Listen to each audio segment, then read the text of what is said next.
Alright, now the only dumb thing is I can't see the ball itself. Maybe you can see it for me. You can just see the edge of it. Now I'm gonna flip that on. I hear some buzzing. Can you see anything yet? Alright, so the habit of scrolling Facebook Marketplace bit me again, but may not in a bad way. So what this is, and I think it's an American light. Just use some scale. There's my hand. This, if I can do without.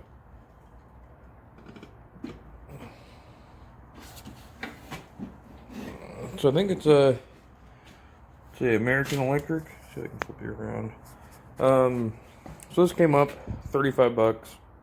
I don't have a street light with this vintage or anything, so I'm kind of I wish it would have been like a GE that had the more rounded one, but so this came up for $35 on Marketplace down in Battleground up in Tacoma, so it was a 2-hour drive to go down there and get it. Sometimes these go for $200, but anyway, so I was kind of like, well, it's worth it just to mount on either one of the shops or the garage that I'm working on. So let's go ahead and open it up. You can see we got some bugs and shit living in there. See if I can get the door there. Go ahead and set it down there. So it is kind of like a glass. We can see we got a mouse nest. So we got our capacitor, terminal block, ballast. Not a transformer, but it's current limiting transformer. And then I believe, what does it say? 175 watts. Probably mercury vapor, I'm guessing. So that's kind of got going on. Probably got a couple of mouse nests in here. Got some spiders I want to get rid of. So, and then we'll figure out our connections, and so I'm gonna get this cleaned out, and I'll bring it back. But that's what I got so far.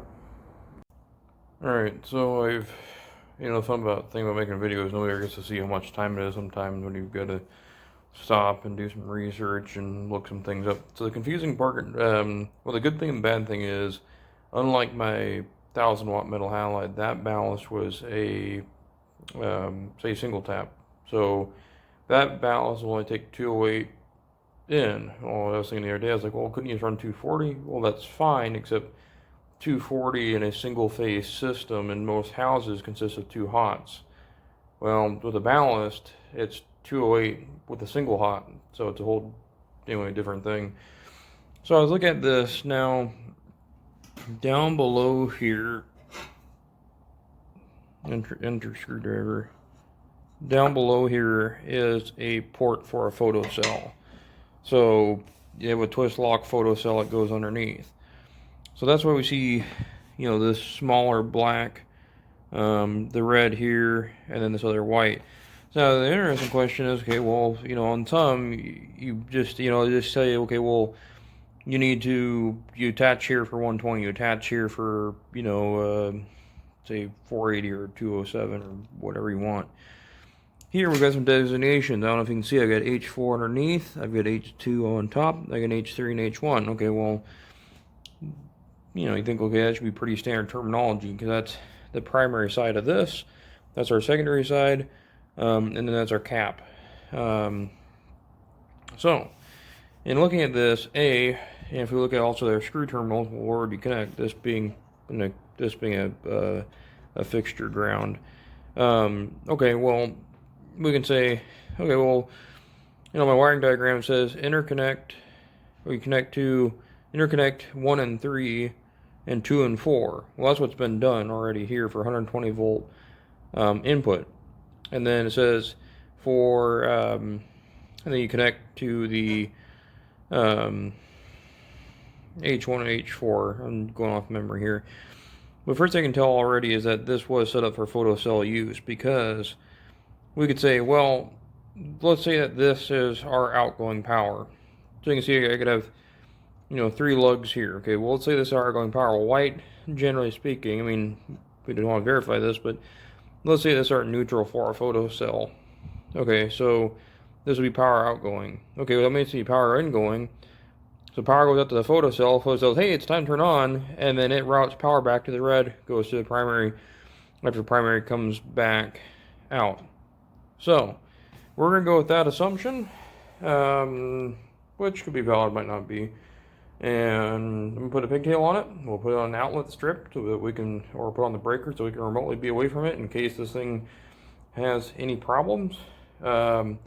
I guess I do need to make a jumper or bypass that photo cell on the back. But anyway, let's go ahead and hook this up and I'll bring it back. So I got everything hooked up, so I wanted to show you. This is who we were over on our anniversary in Sandpoint. I think we were out by Hayden at the Habitat store and they have a yard outside. And so I was looking around and spot a couple ballasts, and these were high bay lights. You can see there's a bulb broken off in it. Don't know if they work, but the guy goes, I said, "We take so what do you take for those?" or somewhere along those lines, and he says $5. And I said, $5 each? And he said, no, $5 for the pair. So I didn't hesitate. But anyway, on this ballast, you can see we got some different lines connected in here. It's kind of hard to see exactly what's going on, but you can see basically, so if I read this upside down, connect insulated terminal to desired voltage before energizing. So basically what we do is, if depending on what you want to operate on, so we got 277 single phase, 240, 208, and 120. So that's how you make your connections. Now, out of my way. And I have to laugh because everything I touch sometimes just falls apart. So what we did was we isolated our photocell and got a couple current terminals on there, got an equipment ground, and made our connections. Now I want to show you, so on this old transformer, we have to kind of configure. It's like, how do I explain this? Well, let's just take a look at the picture. So you can see in our picture now, H1, H2, H3, H4, just like a motor winding, or standard terminology, and I went through and kind of confirmed that, but you can see that if we want 120, this being, say, black, white, we connect, say, the black to H1, H3. So in this case, yeah, actually I think I did do exactly that. So you see H3, H1's underneath it, and the other one is H2 and H4. That is for 120 volt input. Say, I don't know, I honestly don't know what a Mercury Vapor lamp operates at, but in this case, we don't get a choice of our secondary. Our primary we can change for whatever we want to put in. If we want to put, say, I don't know whether this would take up to 480. But anyway, so whatever we want to put in, we'll get the same thing out as long as we figure this correctly. So if I screw this up, we're going to have problems. So that's what I did. This is just an Eaton cut sheet. I think I don't even know if that's the right one, but anyway, the right number. That's 91. It was 9122 off of that might be the document. Anyway, so I thought that was kind of explained better what I had to do to make this confirm on how it's set up, which it was set up for 120. I didn't change any connections other than trying to disconnect the photocell and then having it, having this fall off. But let's put a terminal block on it. But all right, I'm gonna stand back. Let's try and fire this up. Oh, I guess I should say that with the actual recording. Take to the light. Here we go. Oh wow, it actually is turning on. Let me bring it back.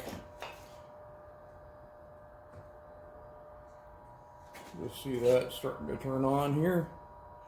I have to laugh because I actually bought another light bulb. I ran up and I came back and I went to unscrew this one. And I thought, I wonder if it's even tight. No, it wasn't. So, light bulb was loose, and that's why it would not turn on in my first attempt. I like when things are a simple fix. We'll wait for that to come up to warming up fairly fast. Let's wait. I'm gonna move back a little bit. just in case the shit hits the fan. Hopefully it doesn't. You can see my toolbox in the background, but let's see.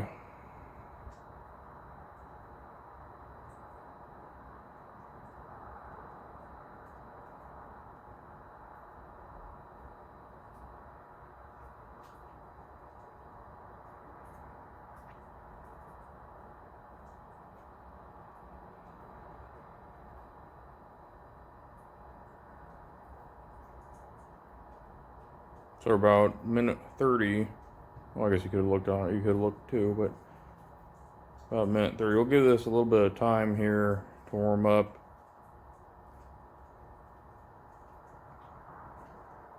I don't like always approaching luminaires for the first time. Actually, most of the time, just due to the simple fact that I'm always concerned that the bulb could explode. I just assume the worst.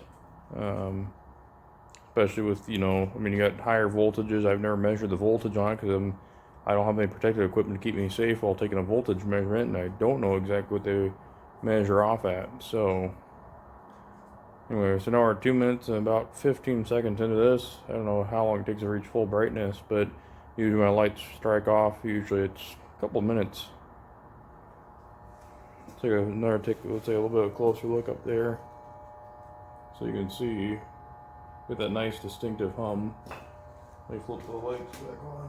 Actually, I wonder if we can get some. Yeah, that's a little bit better. I got my incandescent on.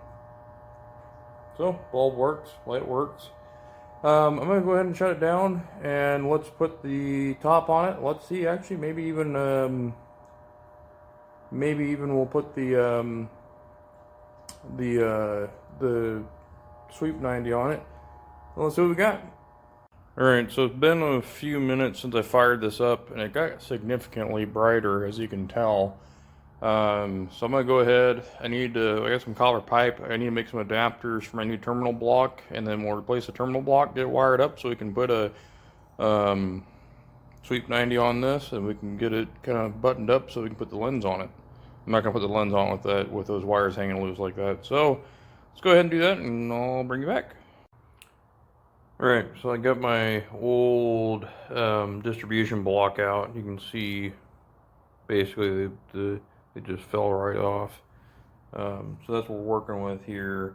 So there's the old.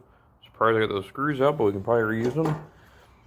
So here's what we can get most of the time. So what I'm thinking about doing is, you can see I got, if I show you there, I got that screw hole line up. What I think about doing is using 3 sets, and I'll cut the terminal block off there, take these screws out, through drill it, basically making a smaller terminal block. I can reuse this end for something else, and then remount it to the existing holes. And then what we'll do is we'll keep our connection, so we have a hole, we'll keep that, and what we'll do is we'll attach that under the screw head, and then I can, flat terminal, or just solder and tin, or just shove the wires underneath there and tighten them down, which is, well, not what I want to do, but probably will end up happening. So, and then I'll probably put my equipment ground on this as well, which was that little guy right there with the ring terminals at the end, and put the pigtail back on it. So let me work on this. Alright, so coming back, I got my new terminal block. If I can, there we go. Terminal block installed. So what I did was, I had another video up anyway, or another picture. So this doesn't work out perfectly, but I got one factory screw in there. I took out the center block just so that, because you can see that I don't need these. I don't need my hot and my neutral shorting out against each other. Got my ground just attached. Get a zip tie on down there just to keep the cord from pulling out or doing anything funky. Oh, and then I got the sweep on there. So you can see now we can mount it. Most of my lights have pigtails until they get permanently mounted, and we get to actually get them permanently wired in. Sometimes they get moved around. So let's get our refractor or reflector and the door on it, and let's fire it up. Okay, so the door's on it. Obviously got plugged in my power strip. I'm going to go ahead and flip it because now that we know that it works, I got the equipment ground on it, my wires are secured. Let's go ahead and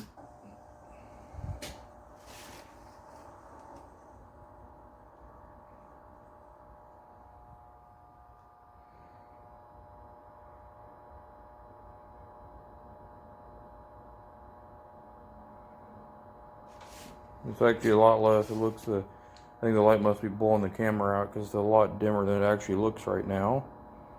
And you can see that, so that's just a 2-inch, I measured it, or I measured the inside of the housing, but it's just a 2-inch EMT sweep. So sometimes you'll see these, if they're mounted on a building, they might just be mounted on that, and then you drill a couple holes to that mount to where you're mounting it to.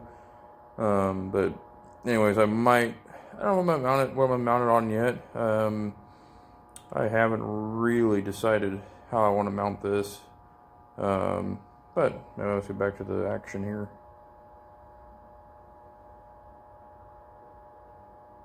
You know, it's like this light seems a little bit smaller for some reason. I feel like when I saw the light, I wasn't, to be honest, I wasn't that excited when I saw the light because it seemed like it was kind of small, which instantly kind of told me it was probably a 250 watt. If I grab my light bulb up here, this is a bad 1,000 watt, and you can see that. That would have no chance at all of fitting in there. But I thought, I wasn't that excited when I saw this originally because, like, oh, it's a small light, which means it's going to be lower wattage. Did I say 250? It's a 175 watt. So, but still pretty cool because it's Mercury vapor, which are kind of my favorite. Obviously, it's a form of street light or a parking lot light, campus, school light, wherever it came from. So we're 2 minutes into this. I might go ahead and kill the incandescent lights. Well, there's the pliers. So I've got those on right now. Let's go ahead and awesome. So I don't know if that's going to replace, in my earlier videos, there's a 400 watt Hubble that I have on the back of the main garage, and I don't know if this is going to replace the 400 watt Hubble. The only thing is this is only 175 watts, which doesn't necessarily affect, what doesn't mean, watts versus lumens, because LEDs can put out more lumens, but they use less watts. So I don't know if this is going to overall replace that. I don't know if I'm going to mount this somewhere else, because on the outside wall up there on the outside of the garage, I have a small metal halide. The Hubble's also a 400 watt metal halide. This is a Mercury vapor. I could swap a 400 watt ballast into this. We'll just have to see how I kind of like the light output. And that's going to be affected by, obviously, the refractor is made to break up the light. So my homemade light pole that just has the green enamel like the chicken cage or the treble cage on it, it just uses like a similar bulb to this, I want to say frosted, but anyway, like a frosted 400 watt bulb, and it just doesn't seem to put out that much light for 400 watts. Now my 1500 watt incandescent throws light like all over the place, but it's also almost 4 times the wattage. But again, that doesn't necessarily determine light output in lumens. I don't have a light meter to measure how much light some of these lights put out. So, and I want light like, most of the time so I can be able to see and do stuff. So it looks like this is what we're going to get. I don't know if you can see that. So I'm going to be pretty happy with that, I think. Like I said, I've always got other ballasts and bulbs I can always throw on there. I just, this being, as far as I know, original fixture, I just always like destroying stuff. So, alright, well, I'm going to try and get this thing unplugged, and we'll get it mounted up, and I might bring you back on that. It might be the end of the video. So, like, comment, subscribe. I'm trying to get better at posting stuff in our slow season, and lights are kind of what I like. Especially a lot of this old stuff. I think it's very clever. So, anyway, later.